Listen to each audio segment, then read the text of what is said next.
할렐루야, 반갑습니다. 월드비전교회 양정희 목사입니다. 9월 22일 주일 예배 하나님의 말씀 함께 은혜 나누도록 하시겠습니다. 오늘 하나님의 말씀은 요한계시록 5장 1절부터 8절까지의 말씀입니다. 오늘 말씀의 제목은 임봉된 두루마리와 성도들의 기도라고 하는 제목으로 함께 은혜 나누겠습니다. 먼저 요한계시록 1장부터 22장까지 크게 한번 나누어 보도록 하겠습니다. 1장, 2장, 3장은요, 주의 날에 하나님께서 계시한 모든 것을 아시아의 7교회에 알리라. 과거, 현재, 미래의 모든 성도, 심지어 온 세상의 사람들이 알아야 하고 믿어야 하는 말씀인 것을 알 수 있습니다. 4장, 5장에는 하늘에 열린 문이 있고요, 보좌에 앉으신 분이 두루마리를 가지고 있고 그 앞에 7 등불이 있는데 이것은 하나님의 7 영이라고 했고요. 또 어린 양이 있고 7 뿔과 7 눈이 있는데 놀랍게도 7 눈은 하나님의 7 영이라고 말씀하고 있습니다. 그리고 일찍 죽임을 당한 것 같다 이렇게 표현해서 예수님께서 십자가에서 인류를 위해서 죄의 속죄를 위해서 죽으신 것을 이곳에 표현하고 있고요. 그리고 네 생물이 있고 24장로가 나오게 되어집니다. 결국은 모든 주권은 바로 성삼일체 하나님이 가지고 계시고 예수님께서 실행하신다라고 하는 것을 볼 수 있지요. 6장, 7장, 8장, 9장, 10장은 한마디로 재난시대입니다. 임봉심판, 여섯째 나팔, 그리고 7째 천사가 나팔을 불려고 대기하고 있는 것으로 10장은 끝나게 되어집니다. 재난시대는 믿는 사람도 안 믿는 사람도 함께 받는 그런 것이 재난이죠. 가령 예를 들면 화산이 폭발하면 믿는 사람도 피해를 보고 안 믿는 사람도 피해를 보는 거죠. 이러한 재난이 전 세계적으로 동시다발적으로 일어나고 있는 것을 말씀하고 있습니다. 특별히 이 재난시대 때에는 지구 인구가 4분의 1이 먼저 수년간에 걸쳐서 죽게 되어지고, 그리고 요한계시록 9장에 보면 지구 인구가 한날 한시 동시에 지구 인구 3분의 1이 죽음으로 합쳐서 전 지구 인구 50%가 죽게 되는 그러한 어마어마한 사건이 재난시대에 일어나게 되어집니다. 그 다음에 환란시대는 11장부터 18장까지가 환란시대입니다. 이 11장은 바로 42개월, 3년 6개월에 일어나는 사건이 여기 있고요. 13장부터 18장까지 또한 3년 6개월 동안 일어나게 되어집니다. 이것이 환란시대에 대한 것이고요. 19장에는 휴거와 어린 양 혼인잔치가 여기 혼인잔치에 대해서는 기록되어 있지만 휴거에 대한 것은 기록되어 있지 않지만 추정할 수 있지 않을까 싶습니다. 20장에는 천년왕국과 백보자 심판에 대해서, 21장, 22장은 새 하늘과 새 땅, 새 예루살렘 성에 대한 영원한 천국에 대한 말씀이 기록되어져 있습니다. 계시록은 창세기서부터 천국에 이르는 사건에 대한 것을 말씀하고 있습니다. 그러나 표면상 그 표면상으로는 예수님 이 땅에 초림한 사건서부터 천국에 이르는 그 최종 사건으로 이 모든 요한계시록이 집중되고 있음을 볼 수 있습니다. 그래서 전체적으로 보면 이러한 도표가 있는데요. 이러한 도표를 보시고 참고하셔서 여러분들이 귀한 말씀을 함께 나누시고 함께 여러분이 묵상하는, 그리고 이 요한계시록을 자세히 살펴볼 수 있는 은혜가 있기를 원합니다. 이와 같이 전체적인 맥락으로 한번 살펴봤습니다. 먼저 요한계시록 5장 1절의 말씀을 통하여서 함께 은혜 나누기를 원합니다. 내가 보매 보좌에 앉으신 이의 오른손에 두루마리가 있으니 안팎으로 썼고 7인으로 봉하였더라 라고 말씀하고 있습니다. 하나님 아버지의 오른손에 7인으로 봉해진 두루마리가 있는데 이 모든 일의 진행은 철저히 하나님께서 두루마리 책의 내용으로 진행하신다는 것을 의미합니다. 하나님의 말씀이 중요한 것은 하나님의 말씀은 1.1획도 변함없이 다 이루어집니다. 이사야서 34장 16절에는 말씀하시기를 너희는 여호와의 책에서 찾아 읽어보라. 이것들 가운데 빠진 것이 하나도 없고 제짝이 없는 것이 없으리니 이는 여호와의 입이 이를 명령하셨고 그의 영이 이것들을 모으셨음이라 라고 말씀하고 있습니다. 또한 누가복음 21장 32절에는 내가 진실로 너희에게 말하노니 이 세대가 지나가기 전에 모든 일이 다 이루어지리라 라고 말씀하고 있고요.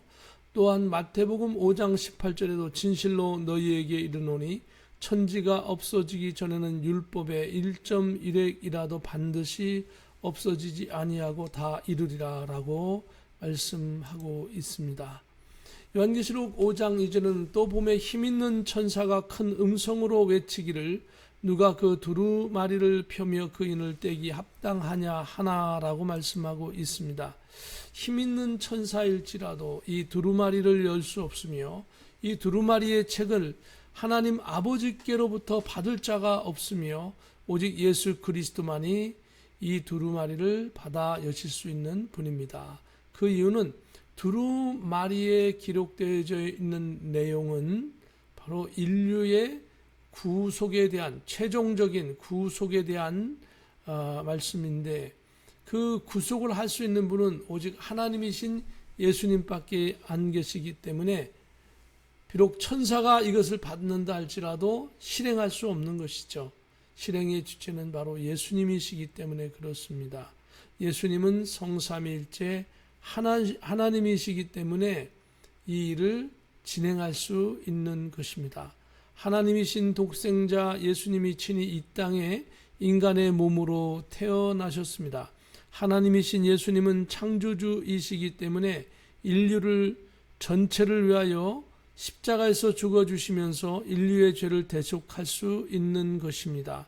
그러나 어떤 인간도 그 신분이 피조물이기 때문에 다른 인간을 위하여 대속을 할 수 없으며 심지어 자신의 죄도 스스로 대속할 수 없는 것입니다. 그래서 예수님만이 온 인류의 구원자이시며 이 두루마리를 진행할 수 있는 분이십니다. 요한계시록 5장 3절에는 하늘 위에나 땅 위에나 땅 아래에 능히 그 두루마리를 펴거나 보거나 할 자가 없더라 라고 말씀하고 있습니다. 하늘 위에는 하나님을 제외하면 천사들 그리고 구원받은 성도들이 있습니다. 그리고 땅에는 많은 사람들이 살고 있습니다. 그들 중에는 왕도 있고 많은 지식인도 있습니다. 그리고 땅 아래 여기서는 지옥 심판을 의미합니다. 그 어떤 곳에서도 이 하나님의 오른손에 있는 두루마리를 취하여 펼치거나 볼 수 있는 존재가 없습니다. 그만큼 이 두루마리의 내용이 중요하고 인류 역사상 엄청난 일이 담겨 있음을 알 수 있습니다. 그런데 아무도 이 두루마리 책을 펴거나 볼 자가 없습니다. 사실 예수님 외에는 아무도 이 두루마리를 열지 못하는 것입니다. 우리는 예수님의 십자가 은혜가 없다면 우리는 영원한 사망 심판에 이르게 되는 것입니다. 재난은 이미 본격적으로 시작되고 있고 이제 엄청난 본격적인 전 인류를 향한 재난이 임할 것이고 그리고 환난 시대에 오면 오직 주님을 붙잡는 성도들만이 영원한 천국의 백성으로 세워지기 때문에 우리는 오늘도 주님과 함께 동행하는 귀한 삶을 살아야 할 줄로 믿습니다. 이 하늘의 두루마리는 오직 예수님만이 받아서 펼칠 수 있는 것입니다. 요한계시록 5장 4절에는 그 두루마리를 펴거나 보거나 하기에 합당한 자가 보이지 아니하기로 내가 크게 울었더니 라고 말씀하고 있습니다. 사도 요한이 생각할 때 그의 성령의 감동으로 느끼기를 엄청나게 인류에게 중요한 이 두루마리를 펴서 볼 자가 없다는 것에 너무도 안타까워했습니다. 사도 요한은 영적으로 이 두루마리는 누군가 열지 않는다면 인류에 그리고 자신에게 엄청난 사망의 공포를 느끼게 된 것입니다. 그래서 사도 요한은 크게 안타까워하며 슬퍼했다고 했습니다. 사실 사도 요한의 이러한 안타까운 마음은 성령께서 주시는 것입니다. 오늘 여러분과 제가 또한 하나님의 일에 대하여 죽어가는 영혼들에 대하여 안타까운 마음을 품고 눈물을 흘려 기도할 수 있는 저와 여러분이 되기를 바랍니다. 우리를 주변에는 아직도 예수님을 안 믿고 예수님을 모르는, 하나님을 모르는 사람들이 많습니다. 뿐만 아니라 하나님을 잘못 믿는 분도 아주 많습니다. 이러한 것에 대해서 우리가 안타깝게 여기는 주님의 마음을 품을 수 있는 저와 여러분 되기를 예수님의 이름으로 축복합니다. 5장 5절에는 장로 중에 한 사람이 내게 말하되 울지 말라. 유대 지파의 사자 다윗의 뿌리가 이겼으니 그 두루마리와 그 7인을 떼시리라 하더라 라고 말씀하고 있습니다. 여기에 다윗의 뿌리라라고 하는 언급이 되어 있는데요, 이 말씀에는 엄청나게 많은 의미를 함축하고 있고 정말 중요한 의미를 함축하고 있는데요, 여기서 하늘 보좌와 함께한 장로는 정확히 어떤 장로인지 알 수 없습니다. 분명한 것은 이 장로들은 철저히 하나님께 감사하며 영광을 돌리는 일에 충성했고, 그리고 특별한 하나님의 일들이 진행되는 것에 매우 깊이 관여하고 알고 있다라고 하는 사실입니다. 오늘 본문에는 이 장로들 가운데 한 사람이 사도 요한에게 이 두루마리에 대한 소망의 메시지를 줍니다. 우리는 다윗의 뿌리에 대하여 알아야 할 것은, 이것은 인류 구원에 대한 하나님의 계획이라는 것입니다. 간단히 설명을 드리면, 창세기의 인류의 시조 아담과 하와가 하나님이 금하신 선악과를 불법으로 먹음으로 죽게 되었는데, 아담과 하와가 죽게 되어지면 하나님께서 아담과 하와에게 축복하신 창세기 28장의 축복이 이루어질 수 없습니다.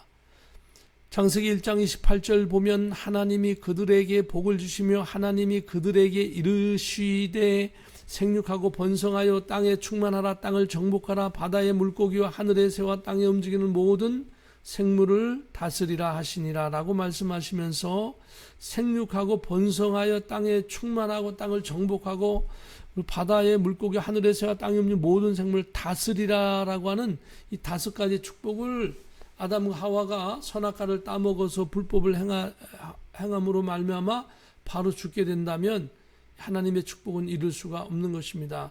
창세기 2장 17절에 보면 선악을 알게 하는 나무의 열매를 먹지 말라. 내가 먹는 날에는 반드시 죽으리라 하시니라 라고 말씀하고 있습니다. 반드시 죽지만 언제 죽는지는 언급하고 있지 않지요. 그러면서 창세기 3장 6절에 보니까 여자가 그 나무를 본즉 먹음직도 하고 보암직도 하고 지혜롭게 할 만큼 탐스럽기도 한 나무인지라. 여자가 그 열매를 따먹고 자기와 함께 있는 남편에게도 주매 그도 먹은지라. 아담과 하와는 결국 하나님의 경고와 금지에도 불구하고 이 선악과를 따서 먹게 되어서 불법을 행하고 죽을 수밖에 없는 죄를 범하게 되어지는 것입니다. 만일 하나님이 아담과 하와를 즉시 죽으면 창세기 1장 28절의 축복이 아담과 하와에게 하나도 이루어지지 못합니다. 그러므로 하나님은 아담과 하와의 죽음을 대신하여 죽으시기로 작정하시고, 또한 아담과 하와의 후손으로 태어나는 모든 후손도 하나님의 아들 예수님을 통하여 모든 죄를 용서해 주시기로 하신 것입니다. 이것이 바로 원시 복음이라고 하는 것이 창세기 3장 15절에 나오게 되어지는 것입니다.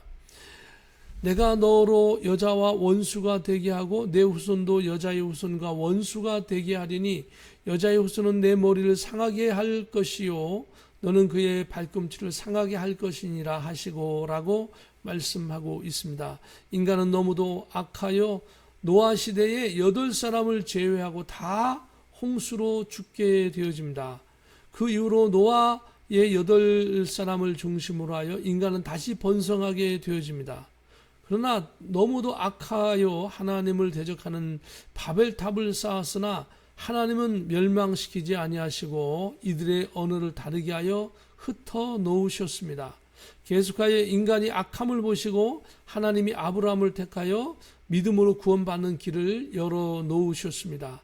그래서 아브라함은 하나님의 계시와 가르침으로 제사를 지내며 아들 이삭 그 다음에 야곱을 통하여 믿음의 대를 이어가면서 야곱의 12아들과 후손 70여 명이 애굽으로 이사를 하고 400년이 흐르면서 장정만 60만 명이 되고 그들이 모세와 아론의 지도로 다시 이 가나안 땅으로 돌아오는 과정에서 하나님은 광야 40년 동안 하나님의 말씀에 복종하고 순종하는 훈련시키는 그런 일들을 하게 되어집니다. 그러면서 그 속에서 제사 제도를 통하여 양과 염소, 소, 포도주, 곡물 등 제물을 드리면서 이 제물이 장차 이 땅에 오실 예수님을 상징하게 되는 것이죠. 그러한 이스라엘이 가나안에서 성장하며 나라를 정상적으로 완전히 세운 것이 BC 천년경 다윗 시대였습니다. 그래서 하나님은 구체적으로 다윗에게 약속하시기를 너의 후손이 대대로 영원토록 왕위를 계승한다라고 약속을 하셨습니다. 그러나 그럼에도 불구하고 북이스라엘은 BC 722년에 멸망하고 남유다는 BC 586년에 멸망하게 되어집니다. 그러나 그렇다고 한다면 왕위를 계승할 수 없는 것이죠. 그러나 하나님은 다윗의 후손으로 이 땅에 예수님이 오셔서 예수님께서 영원한 왕이 되심으로 말미암아서 바로 이 다윗에게 한 약속을 이루시는 거죠. 그래서 다윗에게 한 약속이 예수님을 통하여 이루어지고 그것이 결국은 천년 왕국 때에 정말 완전히 이루어지는 것이죠. 그리고 모든 구원받은 백성들이 새 하늘과 새 땅에서 내려오는 새 예루살렘으로 들어가게 되어집니다. 그래서 요한계시록 5장 2절의 말씀은 5장 5절의 말씀은 무척 중요한 말씀인 것을 알 수 있습니다. 5장 6절에는 내가 또 보니 보좌와 내 생물과 장로들 사이에 한 어린 양이 서 있는데 일찍이 죽임을 당한 것 같더라. 그들에게 7뿔과 7눈이 있으니 이 눈들은 온 땅에 보내심을 받은 하나님의 7 영이라 라고 말씀하고 있습니다. 십자가에서 죽으신 어린 양 예수님의 모습이 순간 보였고 그 어린 양에게 7뿔 7눈이 있었습니다. 이 눈들은 온 땅에 보내심을 받은 하나님의 7 영으로 성령님을 가리킵니다. 그리고 7뿔은 하나님의 구원과 권능을 의미하는 것이죠. 그러므로 하나님 보좌 주위에 내 생물의 전신에 있는 눈은 바로 하나님께서 세상에 보내시는 영이십니다. 하나님은 세상의 전 인류의 모든 것을 다 알고 있는 것이죠. 그래서 하나님은 여러분과 저를 또한 너무도 자세히 알고 계십니다. 그 하나님이 여러분을 사랑하시고 나를 사랑하시고 심지어는 예수님께서 십자가에서 죽기까지 우리를 사랑해 주셨습니다. 그 예수님을 통하여 저와 여러분이 구원을 받고 영원한 천국문에 영원한 천국에서 살게 되어지는 것입니다. 요한계시록 5장 7절에는 그 어린 양이 나와서 보좌에 앉으신 이에 오른손에서 두루마리를 취하시니라 라고 말씀하고 있습니다. 어린 양 예수님이 보좌에 앉으신 하나님의 오른손에 있는 두루마리를 취하셨습니다. 이것은 하나님 아버지의 계획을 전부 예수님께서 진행하는 것을 의미합니다. 우리가 항상 기억해야 할 것은 이 구원의 계획을 성삼일째 하나님이 세우셨다는 것입니다. 특별히 예수님은 십자가에서 죽으시기까지 순종하셨고 성령 하나님은 항상 인류 구원의 역사를 예수님과 함께 진행하셨고 지금도 진행하고 계십니다. 요한계시록 5장 8절에는 그 두루마리를 취하심에 네 생물과 24 장로들이 그 어린 양 앞에 엎드려 각각 검은고와 향이 가득한 금 대접을 가졌으니 이 향은 성도들의 기도들이라 라고 말씀하고 있습니다. 네 생물과 24 장로들은 검은고와 향이 가득한 금 대접을 가졌고 이 향은 성도들의 기도입니다. 이 모든 하나님의 계획은 성도들의 기도와 밀접한 관계가 있음을 표현하고 있는 것입니다. 성도들의 기도는 하나님께서 반드시 들으시고 응답해 주십니다. 예레미야 33장 3절에는 너는 내게 부르짖으라 내가 내게 응답하겠고 내가 알지 못하는 크고 은밀한 일을 내게 보이리라 라고 말씀하고 있습니다. 저와 여러분이 하나님 앞에 어려움을 당할 때 하나님 앞에 열심히 기도할 수 있기를 바랍니다. 간절히 기도할 수 있기를 바랍니다. 또한 요한복음 15장 7절에는 너희가 내 안에 거하고 내 말이 너희 안에 거하면 무엇이든지 원하는 대로 구하라 그리하면 이루리라 라고 말씀하고 있습니다. 예수님 안에 여러분이 있다고 한다면 어떤 것을 구하든지 하나님께서 들어주시겠다라고 했습니다. 특히 이 요한계시록에 재난이 오고 환란이 옵니다. 특히 아무리 큰 재난과 환란이 있더라도 그때야말로 정말로 중요한 성도들의 기도가 필요합니다.